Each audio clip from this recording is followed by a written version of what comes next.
Hi Janata garage ఇచ్చట అన్ని రిపేర్లు చేయబడును. సో ప్రస్తుతం ఈ సినిమా టాలీవుడ్ రికార్డుల రిపేర్ చేస్తోందండి. ఇంత సక్సెస్ అయింది మూవీ, ఎక్కడ చూసినా ఇదే హాట్ టాపిక్. సో ఈ సినిమా గురించి ఇప్పటివరకు ఎన్నో ఇంటర్వ్యూస్ వచ్చాయి, కానీ ఇప్పుడు నేను మీకు చూపించబోయే ఇంటర్వ్యూ మాత్రం ఎక్స్క్లూజివ్గా జనతా గ్యారేజ్ ఇంటర్వ్యూ. సో గ్యారేజ్లో ఉన్నాం మనం ఇప్పుడు. అలాగే మనతో పాటు ఉన్నారు ఈ గ్యారేజ్ మెకానిక్స్, అలాగే ఆనంద్ అలాంగ్ విత్ శివ గారు. వాళ్ళతో మాట్లాడేద్దాం. ఈ జనతా గ్యారేజ్తో మీకు చాలా అసోసియేషన్, చాలా ఎక్స్పీరియన్స్, చాలా మెమరీస్, అండ్ ఫైనల్లీ ఈరోజు ఇది super duper hit. So how you feeling? నాకు తెలిసి so many memories it will be, అంటే చాలా రోజులు గుర్తుండే మెమరీస్ ఉన్నాయండి సినిమాలో. And very nice actually on a positive note and all. And being friends, అందరం ఫ్రెండ్స్ అవడం ఒక advantage. So yeah, fun shooting.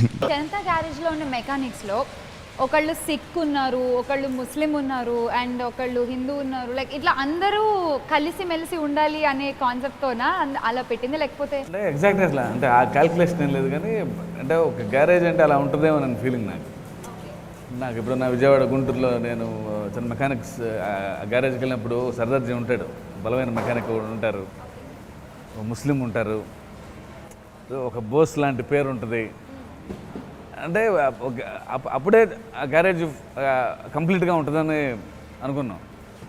So that's how garage was design. అంతే. రాజీవ్ గారు, మీరు నేను కొత్త అనుకుంటా గ్యారేజ్కి. వీళ్ళందరూ 60 days 50 days పనిచేశారంట.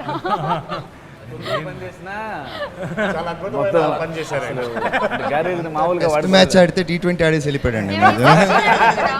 ఇక్కడ సచిన్ ఓకే, అందుకే మేము అందరూ టెస్ట్ మ్యాచ్ ఆడితే T20 ఆడేసి వెళ్ళిపోయాడు. సో మీకు ఎలా అనిపిస్తుంది లైవ్లో చూస్తుంటే గ్యారేజ్? లైవ్లో గ్యారేజ్ ఫస్ట్ డే ఇక్కడికి ఆ సీక్వెన్స్ కోసం వచ్చానండి. లోపలికి ఎంటర్ అవ్వగానే ఒక అద్భుతమైన ఏరియాలో చూస్తాం కదా, మొత్తం సెట్ అంతా చూసుకుంటూ ఒక చిన్న ఫీల్డ్లో. పైగా ఈ సెట్లోకి వచ్చే ముందు ఈ హ్యూజ్నెస్, దీంతో పాటు ఇందులో ఉన్న యాక్టర్స్ కూడా దే ఆర్ ఆల్ హ్యూజ్. అంటే ఎవ్రీథింగ్ ఈజ్ హ్యూజ్. మొక్కల దగ్గర నుంచి ఎవ్రీథింగ్, యాక్టర్స్, ఎవ్రీథింగ్, స్క్రిప్ట్ కానీ సన్నివేశం కానీ చాలా హ్యూజ్. ఆ ఆనందం చాలా ఇది. అయితే నేను ఇప్పుడు బాధపడేది ఏంటంటే, వీళ్ళంతా ఇంత అంటున్నారు కదా 2 రోజులని, నేను ఎందుకు చేయలేకపోయినా 56 days ట్రావెలింగ్. ఇప్పుడు వాళ్ళకి అనుబంధం ఉంటుంది కదా, నాకు కూడా ఉంటే బాగుంటుంది అనిపించింది. జనతా గ్యారేజ్ ఇప్పుడు 7 సో ఒక్కరు కాదు 7 అన్నాం, అనుకోకుండా కరెక్ట్గా 7 కదా. కరెక్ట్గా 7 members ఉన్నారు. రైట్. అది ఎలా కుదిరిందో తెలియదు, కానీ మూవీ మొత్తం ఫస్ట్ నుంచి అలా కుదురుతూనే వస్తుంది. ఓకే.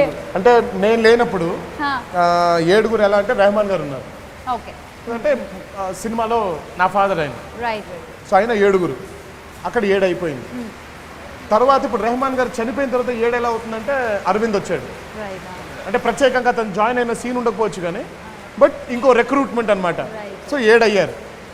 తర్వాత కరెక్ట్గా నేను మళ్ళీ వచ్చిన తర్వాత మోహన్ లాల్ గారు రెస్ట్ తీసుకున్నప్పుడు మళ్ళీ 7 అయ్యాం. సో మళ్ళీ ఇప్పుడు ఫైనల్గా అజయ్ చనిపోయిన తర్వాత మళ్ళీ 7 అవ్వాలి. ఎలా 7 అవుతుందంటే మళ్ళీ మోహన్ లాల్ గారు వచ్చి 7 అవుతుంది. సో బెనర్జీ గారు, మీ అసోసియేషన్ విత్ జనతా గ్యారేజ్? ఇన్ని రోజులు చేసిన తర్వాత లిటరల్లీ నేను ప్రాక్టికల్గా షూటింగ్ అయిపోయిన నెక్స్ట్ డే నేను మార్నింగ్ లేచిపోయి షూటింగ్కి వెళ్ళాలన్న ఫీలింగ్లోనే లేచిపోయా. I don't know, I just got up and wanted to go for shooting. Then I realize, అప్పుడు అనిపించింది అదే అయిపోయింది కదా షూటింగ్ అనేసి. సో అంత గల అందరం ట్రావెల్ చేసి వెళ్ళిపోవడం అనేది అండ్ చాలా చాలా చాలా సంతోషంగా ఉంది. సో ఇదంతా అయిన తర్వాత టుడే సినిమా ఇంత బాగా ఆడుతున్నందుకు, మంచి సినిమాని ప్రేక్షకులు బాగా ఆదరిస్తూ మళ్ళీ చూస్తున్నందుకు చాలా బాగుంది. నేను సినిమా చూశాను, సినిమాలో ఏడిపించేశారు. తను పర్ఫామ్ చేసి తన ఫీలింగ్ని ఏడుస్తూ కళ్ళంటే నీళ్లు పెడుతూ రియలిస్టిక్గా చేసింది. రియల్లీ నాకు కళ్ళంటే నీళ్ళు వచ్చేసింది. It was great. అయిన గ్యారేజ్ చాలా ఒక టెంపుల్ లాంటిది. వాళ్ళకి 100 మంది ఇక్కడికి వస్తారు, ఇబ్బందులతో మేము వెళ్తాము. అలాంటిది ఎవరో కొత్తగా ఒక స్ట్రేంజరు ఒక ఇన్సిడెంట్తో అతనికి వెళ్ళి అతనికి అప్పచెప్పేశారు బాధ్యత. ఏం చేయలేము, ఆయన చెప్పాడు వెళ్దాం. ఎప్పుడైతే వెళ్ళినప్పుడు వాళ్ళు గురయ్యే అనుభూతి అంటే మళ్ళీ పూర్వ వైభవం వచ్చేసింది ఆ గ్యారేజ్కి. సో ఆ లీడర్ ఎవరైతే who's leading the garage. For the leader. So అది వాళ్ళందరికీ ఏంటంటే ఇట్స్ లైక్ చిన్న ఒక గూస్ బంప్స్ లాగా అనమాట. దట్ వాజ్ అందుకే అజయ్ డబ్బింగ్ చెప్పడానికి వెళ్ళి, Brahmaji and Ajay I think ఇద్దరు డబ్బింగ్ చెప్పడానికి వెళ్ళి రాజీకి ఫోన్ చేసి, ఇన్ని రోజులు కష్టపడ్డాం రా మేము, ఒక సీన్తో మొత్తం నువ్వు ఎలాగ వెళ్ళిపోయావు. నాకు బాగా నచ్చే రియాక్షన్ మాత్రం నాకు బాగా అసలు నచ్చేది, ఫస్ట్ కొట్టగానే మా జాన్ అండ్ బెనర్జీ గారు అలా వచ్చి ఆగిపోయిన తర్వాత ఇంకో షాట్కి కొడితే బీరువా ఊగుతూ ఉంటుంది. ఊగుతూ ఉంటే సంతోష్ ఆ బీరువాని అలా ఆపి అజయ్ వైపు అలా చూస్తాడు ఒకసారి, ఏంటిది మనం చూసేది నిజమా అన్నట్టుగా. అజయ్ మాత్రం సంతోషించి ఉంటూ బీరువాని చూస్తూ ఉంటాడు. అంటే జనతా గ్యారేజ్లో ఫస్ట్ వచ్చింది వీళ్ళిద్దరు అనమాట. తర్వాత మిగతా వాళ్ళందరూ బ్రహ్మాజీ అవ్వచ్చు, జాన్ అవ్వచ్చు, సంతోష్ కానీ, అరవింద్ కానీ. సో అదేంటంటే ఆ బీరువాని నాకు బాగా బాగా బాగా బాగా నాకు ఇష్టమైన. అండ్ మొత్తం అదే ఫైట్లో అందరికంటే కొంచెం వీళ్ళందరూ అగ్రెసివే. బట్ జాన్ ఐ మీన్ ఆ సర్దార్జీ క్యారెక్టర్ వేసిన అతను ఇంకా అగ్రెసివ్ అనమాట. ఓ చిన్న సీన్లో మోహన్ లాల్ గారు ఆర్డీఓతో ఎవరితో డీల్ చేస్తుంటే ఆయన ఏదో రివర్స్గా మాట్లాడుతుంటారు మోహన్ లాల్ గారితో. సో వెనకాల నిల్చొని ఉంటే అతను అలా చూస్తుంటాడు మోహన్ లాల్ గారిని. అంటే నువ్వు ఇంకా ఊరుకుంటావేంటి, కొట్టినా నేను అసలు ఏంటి ఇలా మాట్లాడుతున్నాడు ఏంటి అన్నట్టుగా చూస్తూ ఉంటాడు.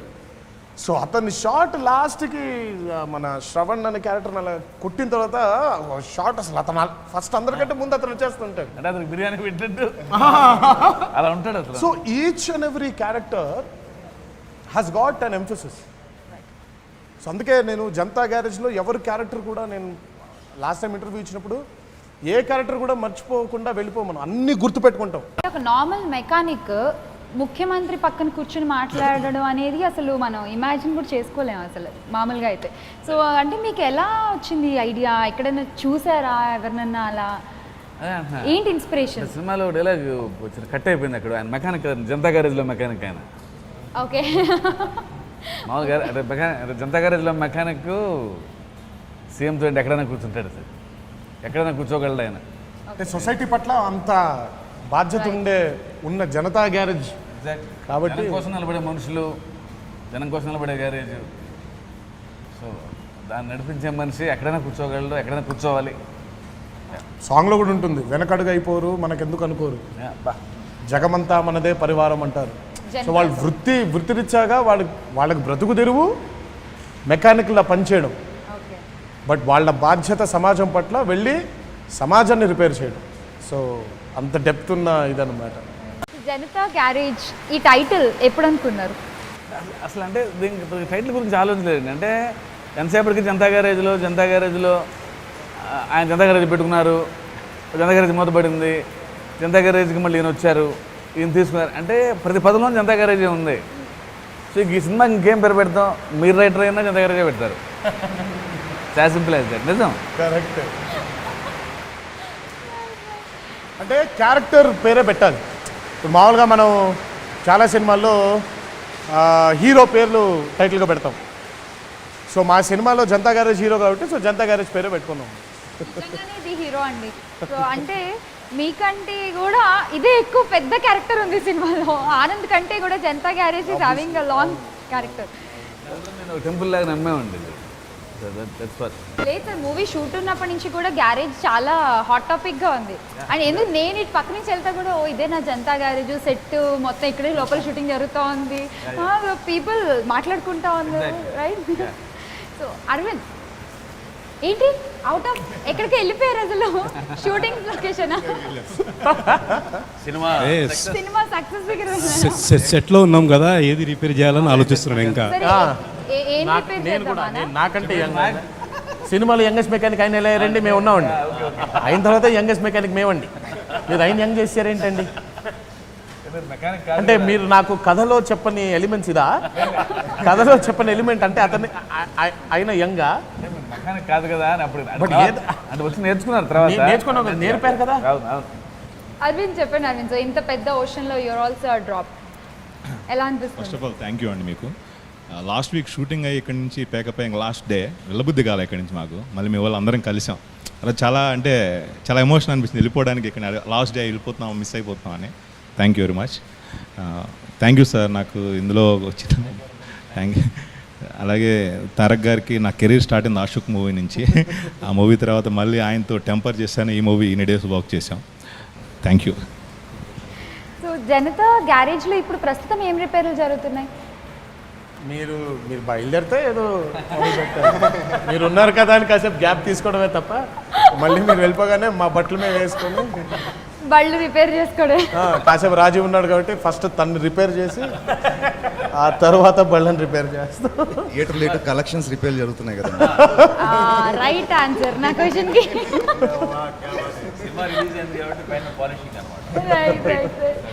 గ్యారేజ్ పద్ధతులు అయితే కొంచెం మారినట్టున్నాయి. అంటే ఇది వరకు కస్టమర్ ఎవరన్నా వస్తే వెళ్ళేవాళ్ళు, ఇప్పుడు తెలిస్తే ఎగేసుకుంటూ వెళ్ళిపోతున్నారు. అంతేనా? ఎగబడి ఓ వెళ్ళిపోతాం. సారీ, ఎగబడి. అంటే ఇంకా మోర్ పవర్ఫుల్ అంతే. ఎగేసుకున్న బదులు ఎగబడి కష్టం ఉందని తెలిస్తే చాలు పరిగెత్తుకుంటూ వెళ్ళిపోయేవాళ్ళం. రైట్. ఇప్పుడు కష్టం తెలియాల్సిన ఉంటే ఎగబడి కష్టం ఉందని తెలిస్తే చాలు ఎగబడి వెళ్ళిపోతాం. కష్టం ఉందని చెప్తే పరిగెత్తుకుంటూ వెళ్ళేవాళ్ళం, కష్టం ఉందని తెలిస్తే చాలు ఎగబడి వెళ్ళిపోతాం. మీకు సత్యం గారి ఆధ్వర్యంలో బాగుందా, ఆనంద్ ఆధ్వర్యంలో బాగుందా జనతా గ్యారేజ్? ఇది చాలా టఫ్ అండి, చాలా టఫ్ చెప్పడం, చాలా టఫ్. ఎందుకంటే సత్యం గారితో చేయడము అది ఒక యూనిక్ ఎక్స్పీరియన్స్. తర్వాత అన్నగారు రావడము. యాక్చువల్గా నేను ఈ సందర్భంగా ఒక విషయం చెప్తాను అన్నయ్య. నేను స్కూల్లో ఉన్నప్పుడు మీరు స్కూల్లో ఉన్నప్పుడా? నేను స్కూల్లో ఉన్నాడు ఫ్లాష్ బ్యాక్.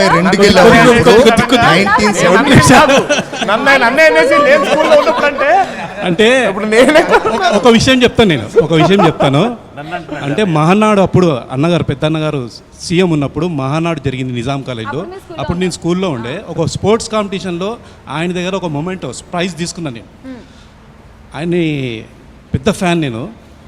ఆయన్ని చూడంగానే ఒక విశ్వరూపం చూసినట్లు ఫీలింగ్, ఒక వావ్ ఎఫెక్ట్ ఇలాగనే చూసాను. ఆ మూమెంట్ ఇంకా ఉందన్న నా దగ్గర. తర్వాత ఫిబ్రవరి లాస్ట్ వీక్ ఫస్ట్ షెడ్యూల్ జరిగేటప్పుడు అప్పుడు ఎన్టీఆర్ గారు మా అన్నగారు జాయిన్ కాలేదు. సో రోజు వచ్చారు అన్నగారు నేను ఫస్ట్ టైం చూడడం అక్కడ. ఆయన్ని చూడగానే నాకు సేమ్ ఫీలింగ్ అండి, ఆ అన్నగారు చూసిన ఫీలింగే సేమ్ ఫీలింగ్ కలిగింది నాకు. Believe me, I said wow, yes, తాతగారు గుర్తొచ్చారు. ఇప్పుడు ఆయనతోటి మేము వర్క్ చేయడం అంటే it's very very very honour, అదృష్టం అది మాకు. అండ్ మోహన్ లాల్ గారు కూడా సూపర్ స్టార్, ఆయనతో స్క్రీన్ షేరింగ్ చేసుకోవడం అనేది ఒక పెద్ద అదృష్టం. ఇవన్నీ ఎలా కుదిరినాయి మా శివగారు. కానీ అలాంటిది నాకు ఇంత పెద్ద క్యారెక్టర్ ఇచ్చేసి ఒక సూపర్ స్టారు, ఒక మార్వలస్ స్టారు, ఒక యంగ్ టైగర్ తోటి మాకు ట్రావెల్ అయ్యేటట్టు చేసినారు. అది ఎంతో అదృష్టం. అసలు సంతోష్ ఇంత మాట్లాడతాడా? అసలు ఈయన ఇంత మాట్లాడతాడా? షూటింగ్ అప్పుడు అస్సలు మాట్లాడవు. ఊరికి అలా కూర్చోవడం, అలా చూడడం తప్ప. అరవింద్ అయితే పాపం ఇప్పుడు అలాగే ఉంటున్నాడు ఆయన. శివ గారు అండ్ రాజీవ్ గారు, మీ ఇద్దరికి ఈ క్వశ్చన్. సో ఈ సినిమాలో ఆనంద్ క్యారెక్టర్, జనతా గ్యారేజ్ బాధ్యతలు తీసుకున్న తర్వాత ఆనంద్ క్యారెక్టర్, ఓకే, రియల్ లైఫ్లో ఎన్టీఆర్ గారి క్యారెక్టర్ ఎంత పోలిక ఉంటుంది? ఎందుకంటే మొన్న కూడా మనం చూసాం, చిన్న పాపకి ఏదో సాయం కావాలంటే పరిగెత్తుని వెళ్ళిపోయి చేసేసి.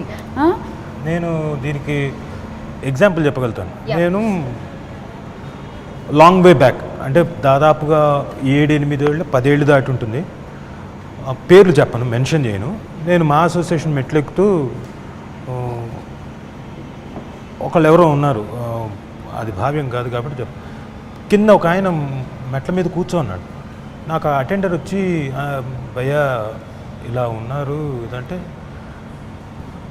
సరే నా వైపు నుంచి నాకు తెలిసిన ఫ్రెండ్ సర్కిల్లో ఇన్స్టెంట్గా ఫోన్ చేస్తా తరక్ ఇలా అని. ఆల్రెడీ చేసేస్తున్నాం, ఆల్రెడీ అప్పటికే అయిపోయింది. అండ్ ఇంటి దగ్గర కూడా ఈ మెహదీపట్నం ఇంటి దగ్గర బండి రోజు మన ఈ మొక్కజొన్న బుట్ట కాల్చేవాళ్ళు, అతను కూడా అప్పుడెప్పుడు లాంగ్ బ్యాక్, ఇది 10 ఏళ్ల క్రితం, 11-12 ఏళ్ల క్రితం సంగతి. అప్పుడు కూడా వెంటనే హెల్పింగ్ హ్యాండ్ అయితే he has that nature, he has that attitude of giving hand to someone. అంటే దా నాతో పాటు రా ట్రావెల్ చేయి అనే ఆ నేచర్ ఉంది. సో హీస్ 100% దాని అందుకే, లేకపోతే అంత ఈజీగా ఎమోషన్ పోర్ట్రే చేయలేడు కదండి. ఎందుకంటే ఇప్పుడు ఎక్కడైనా ఒక పాత్ర చేయాలంటే ఎక్కడో చోట లైన్ కలవాలి. చాలా అయిపోయింది. అంత మంచిగా ఆయన ఫీల్తో చెప్తుంటారు మధ్యలో. అంటే ఏం లేదు, డ్యామ్లకి అప్పుడప్పుడు చెక్ అలా ఎత్తుంటాడు. అండ్ అజయ్ యాజ్ అన్ యాక్టర్గా I'm a fan of Ajay. నేను ఇప్పుడు చెప్పరా, అంటే వెరీ న్యాచురల్ యాక్టర్ నాకు. అది అంటే ఎంతవరకు చేయాలో అది తెలుసు అజయ్కి. ఎవరు చిన్న డౌట్ వచ్చి అడుగుతాడు, సరే ఇంకేమన్నా అని. పర్ఫెక్ట్గా ఉంటుంది నాకు. అంటే I love to watch Ajay performing. ఆయన వచ్చి వెళ్తారు అతని గ్యారేజ్కి ఫస్ట్లో ఒక సీన్లో. అవి వచ్చినప్పుడు అంటే ఎక్కువ చెప్పలా, అంటే ఆయన వస్తారు కానీ మనకి పనులు చేయట్లేదు అని పంపించేయాలి అజయ్ అని చెప్పాను. బట్ అందులో ఎంత ఉందంటే డెప్త్, బట్ అతను తెలియాలి క్యారెక్టరు. అంటే నేను అంటే వాళ్ళకి ఇష్టం లేదు పంపడం, అంటే వాళ్ళు రెడీగా ఉంటారు ఎవరైనా వస్తే దూకేద్దామని. బట్ వాళ్ళకి ఇష్టం లేకపోయినా సరే అన్న కోసం, సత్యమన్న కోసం పంపించేయాలి, మనం చేయట్లేదు, ఆయన ఆరోగ్యం బాగుంటలేదని. సో ఆ బాధ సెటిల్డ్గా చెప్పాలి, ఇది చేయట్లేదండి అని. ద వే ఈ పెర్ఫార్మెన్స్ మీరు చూస్తే, అదే మీరు అనుకున్న పని ఏం చేయట్లేదండి, ఇక్కడ బళ్ళు మాత్రమే రిపేర్ చేస్తామని. ఆసమ్ యాక్టింగ్ అది అజయ్ది. అండ్ అంటే నేను నమ్మినందుకు అజయ్, అంటే నాకు తెలుసు అజయ్ అంటే ఎంత న్యాచురల్ యాక్టర్, క్లాసిక్ యాక్టర్. అందుకే మా బోస్ అజయ్. ఇక మా వికాస్ గురించి చెప్పాల్సిన పని లేదనుకోండి. వికాస్ అంటే రాజీవ్ గారు, రాజీవ్ అంటే వికాస్ గారు, ఆబ్వియస్లీ. అందులో అదే నిజం. అవునా? సో నువ్వు మంచి యాక్టర్ అంటావు అంతేగా? ఆ విషయంలో నేను ఎంతో కంపారిజన్లోకి రాను. సరే, నెక్స్ట్ టైం ఎప్పుడైనా చూసి ఓ పోటీ పెడదాం మా ఇద్దరు మీద. డైలాగ్ పోటీ. అమ్మో, అది మాత్రం నేను సిన్సియర్గా ఒప్పుకుంటాను. నేను పొరపాటున కూడా ఆ విషయంలోకి రాను నీ దగ్గరికి. That's impossible. అంటే అది వాస్తవం. But seriously I will agree to it. నాకు రాజీవ్ కంటే బెటర్ వికాస్ నేను చూడలేదు, నేను చూడలేను కూడా. అజయ్ కంటే బెటర్ బోస్, బెనర్జీ గారి కంటే బెటర్ సైదులు, అరవింద్ గారు అవ్వచ్చు, అయినా బెనర్జీ, ఐ మీన్ బ్రహ్మాజీ. అంటే దే ఆర్ ఇర్రిప్లేసిబుల్ మెకానిక్స్ అనమాట. సో జనతా గ్యారేజ్కి లీడర్స్ వస్తారు వెళ్తారు. అది మోహన్ లాల్ గారు, తర్వాత నేను, తర్వాత నెక్స్ట్ ఏదైనా ఎప్పుడైనా సీక్వెల్ చేసినప్పుడు ఇంకెవరో అవ్వచ్చు. బట్ ఈ మెకానిక్లు మాత్రం అలా ఉండాలి. మెకానిక్లు అలా ఉంటారు. అంటే దాదాపు 90 ఏళ్ళు వచ్చినా కూడా సైదులు ఇంకా రాడ్ పట్టుకొని వెళ్తారు బయటికి. సమాజం పట్ల అలా. సో అజయ్ గారు, I really want to talk to you. ఇంత మంచి క్యారెక్టర్ మీ ముందు సినిమాల్లో ఎక్కడ మీకు ఇలాంటి దొరకలేదు అసలు, మీరు హీరోగా చేసినా కూడా. సో చాలా చాలా బాగా చేశారు సార్ చెప్పినట్టు ఇందాక. సో మీకు ఎలా అనిపిస్తుంది ఇంత మంచి క్యారెక్టర్? సో ఇంత పెద్ద కథలో ఇంతమంది యాక్టర్స్ ఉన్న కంటెంట్ ఉన్న దాంట్లో ఎక్కడో పాయింట్లో బోస్ అనే క్యారెక్టర్ కథ కొంచెం మూవ్ చేసింది. See that something I'm lucky enough. ఆ క్యారెక్టర్ శివగారు నాకు ఇవ్వడం అనేది లక్కీ ఎనఫ్. అండ్ అంటే చెప్పచ్చా సార్ లాస్ట్ అంత మాట్లాడచ్చు. ప్లస్ అంటే ఇది రీజన్ అవ్వాలి. క్లైమాక్స్లో ఏదైతే ఉందో వెళ్ళి జనతా గ్యారేజ్ మోహన్ లాల్ గారు వెళ్ళి కానీ ఆనంద్ అనే క్యారెక్టర్ వెళ్ళి కానీ చంపేయాలి కొడుకున్న దానికి the should be very strong reason. So అలాంటిది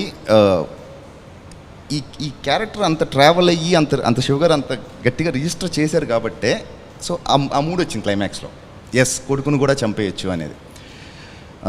అండ్ ఇంకా యాక్చువల్గా శివగారు అన్నారు కానీ నేను శివగారిని బాగా చాలా క్వశ్చన్లు అడిగానండి షూటింగ్ అప్పుడు. ఇదేంటండి అదేంటండి అప్పుడప్పుడు. నేను ఎప్పుడు చేయలేదు కాబట్టి I have my own doubts. అంటే ఎలా ఉంటుందో ఏంటో. రాజీవ్ అన్న అడిగాను, ఇలా డెత్ ఉందండి, ఇలా ఇది అంటే నువ్వు షోల్డర్ పైకి పెడతావు, కింద పెట్టమన్నాడు. షోల్డర్ ఓకేనే, నేను షోల్డర్ లేపనైతే ఇలా వెళ్తానంటే నేను కొంచెం. So I was nervous doing it. అంటే నాకు జడ్జ్మెంట్ లేదు, నేను ఎలా చేయగలను ఏంటనే లేదు. బట్ శివగారు చూడంగానే బాగుందనగానే that's only say that's a confidence. కానీ ఈరోజు నాకు అంటే ఒక 15-16 ఇయర్స్ అయిందండి వచ్చి. మా చుట్టాలు ఎప్పుడన్నా అంటే ఏదో ఎంతో బాగుంటే తప్పితే ఫోన్ రాదు నాకు. మొత్తం నా చుట్టాలందరూ ఫోన్ చేసి చాలా మంచి క్యారెక్టర్ చేసేవారో, ఇలాంటి క్యారెక్టర్ చేసి ఫర్దర్గా అన్నారు. So that's a very big thing personally. అంటే బయట ఫ్రెండ్స్ అంటాం వేరు, వీళ్ళందరూ అంటాం వేరు. ఎప్పుడో అంటే వాళ్ళకి నచ్చితే కానీ కాల్ చేయరు. అలాంటి వాళ్ళు కాల్ చేసి చెప్తున్నారంటే I'm so happy for this. Thank you Shiva గారు ఫర్ ద రోల్. అండ్ నాకు బాగా నచ్చింది ఏంటంటే the character establishment of 2 brothers. Mohan Lal గారి అబ్బాయికి నాకు ఫస్ట్ కాన్ఫ్రంటేషన్.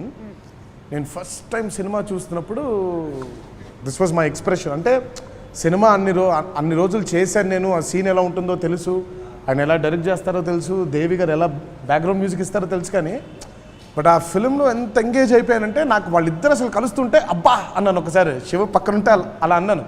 బికాజ్ అంటే ఇద్దరు లాంగ్ లాస్ బ్రదర్స్ వాళ్ళు కలుస్తున్నారు.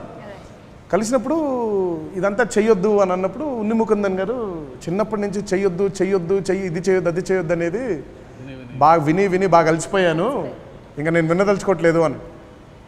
అదే ఆయన క్యారెక్టర్. ఎందుకంటే చిన్నప్పటి నుంచి కూడా తన ఆశలు చాలా పెద్దవి. జనతా గ్యారేజ్ వాళ్ళకి ఉండకూడని ఆశలు తనవి. ఇప్పుడు ఆనంద్ డైలాగ్ ఎలా ఉంటుందంటే, నాకు మాత్రం చెప్పిందే మళ్ళీ చెప్పి ఇంకా చెప్పాలనిపిస్తూ ఉంటుందంటే. So one of the best dialogues in that scene. అంటే నాకు చెప్పడం ఇష్టం లేదు అని ఒక క్యారెక్టర్ అంటుంది, నాకు మాత్రం చెప్పిందే మళ్ళీ చెప్తే ఇంకా చెప్పాలనిపిస్తూ ఉంటుంది అని. బాగా ఇష్టమైన మాటల్లో అదొక మాట. సో ఇందాక ఎన్టీఆర్ గారు అన్నట్టు లెట్స్ హోప్ సీక్వెల్ సూన్, కానీ మెకానికల్ మాత్రం ఇలానే ఉండాలన్నారు. చూడాలి అంటే మళ్ళీ ఎత్తుక్కోవాలి. We expect same Anand actually, same Keshav. Vikas late అయిపోయింది. వికాస్ కి ప్రాబ్లం అయిపోయింది. అతని ప్రాబ్లం సాల్వ్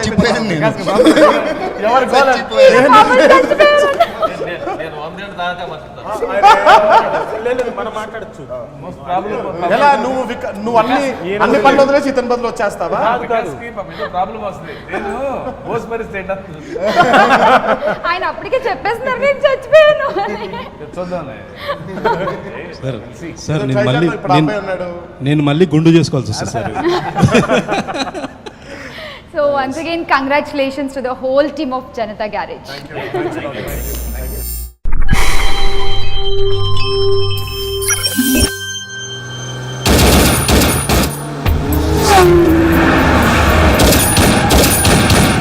Estupendo,